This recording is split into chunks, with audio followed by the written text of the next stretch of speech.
नमस्कार दोस्तों, आप सबका इस चैनल पर स्वागत है। तो दोस्तों, आज हम बात करने वाले हैं एक बहुत ही ज़रूरी विषय के बारे में, जिसमें हम कोरोना वायरस के बारे में जानेंगे।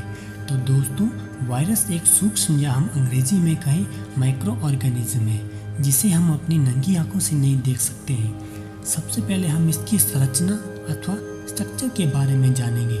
तो दोस्तों, वायरस न्यूक्लिक एसिड और प्रोटीन से मिलकर बने होते हैं। जीवित कोशिका या सेल के बाहर वायरस मृत सामान्य या इनएक्टिव फॉर्म में रहते हैं तथा सैकड़ों वर्ष तक जीवित रह सकते हैं। इसीलिए वायरस को एक कैरियर्स में रखा गया है और किसी भी टैक्सा के 7 रैंक सिस्टम में नहीं रखा गया है। जब भी इनएक्टिव वायरस किसी जीवित प्राणी के शरीर में प्रवेश करता है तो यह उस जीव की मशीनरी या हम कहें कि उस जीव की कोशिकाओं और सेल के अंदर की संरचनाओं, जो कि उस जीव को जिंदा रखने तथा उसकी शारीरिक प्रक्रिया करने में सहयोग देता है, को इस्तेमाल करके अपनी संख्याएं बढ़ाता जाता है। उदाहरण के तौर पे हम कोरोना वायरस को ही लेते हैं। तो दोस्तों, किसी ज़माने में आपने सुना होगा कि पूरे मुल्क में हैजा या प्लेग फैल गया है। तो ये सब उस समय की महामारियाँ थी। इसी तरह आज के समय की महामारी एक कोरोना वायरस है। सोशल मीडिया के ज़रिए हमारे पास बहुत सी जानकारियाँ हैं। इसमें से कुछ सही है और कुछ गलत है। इस सही और गलत की वजह से बहुत सारे लोगों के जीवन तथा बिजनेस पे बहुत ज़्यादा असर पड़ा है। लोगों में डर का माहौल बना है।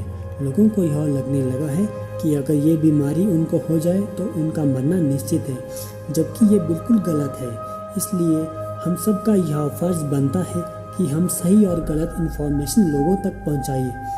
आइए समझते हैं इस वायरस के बारे में। सबसे पहली बात, यह वायरस भी अन्य वायरस की तरह है, लेकिन जब यह वायरस हमारे शरीर में एंटर करता है तो यह हर डिवीज़न में अपनी संरचना या फिर हम कहें स्ट्रक्चर बदल देता है, जिसे हम म्यूटेशन कहते हैं, तथा हमारा इम्यून सिस्टम इसको समझ नहीं पाता है।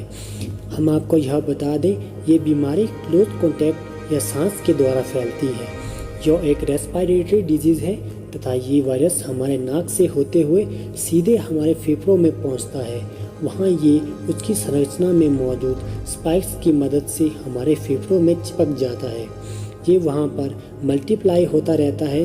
उसके बाद नुकसान पहुंचाना शुरू हो जाता है, जिसके परिणाम स्वरूप हम छींकते हैं, खांसी आती है, सांस लेने में तकलीफ होती है, बुखार आता है। बुखार आने का मुख्य कारण हमारे शरीर में मौजूद इम्यून सिस्टम है, जो वायरस को मारने के लिए एंटीबॉडी बनाता है।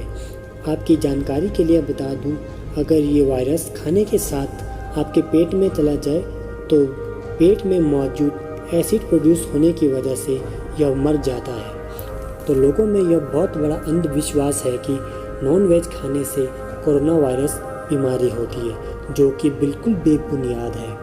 तो दोस्तों, इस वायरस को नोवेल कोरोना वायरस इसलिए कहा गया है क्योंकि जिस जगह से यह वायरस फैला है वह चीन का वुहान शहर है, जहां पे सी फूड मार्केट है।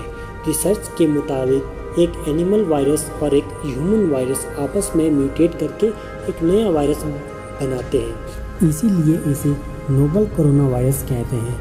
अभी के समय में यह एक ह्यूमन वायरस है और सिर्फ इंसान से इंसान में फैलता है। तो दोस्तों, बात करें इसके फैलने की, यदि किसी व्यक्ति को यह बीमारी हुई है तो वह छींकता है तो हवा में या हाथ में कुछ वायरस रह जाते हैं, जिनके संपर्क में आने से आपको कोरोना हो सकता है। तो इसलिए मास्क का प्रयोग करें, अपने हाथ को अच्छी तरह से धोएं, सैनिटाइज़र का इस्तेमाल करें और सोशल डिस्टेंसिंग का पूरा ध्यान रखें। आज के लिए बस इतना ही। मिलते हैं अगले वीडियो में। तब तक वीडियो को देखिए, शेयर कीजिए और चैनल को सब्सक्राइब कीजिए। धन्यवाद। जय हिंद, जय भारत।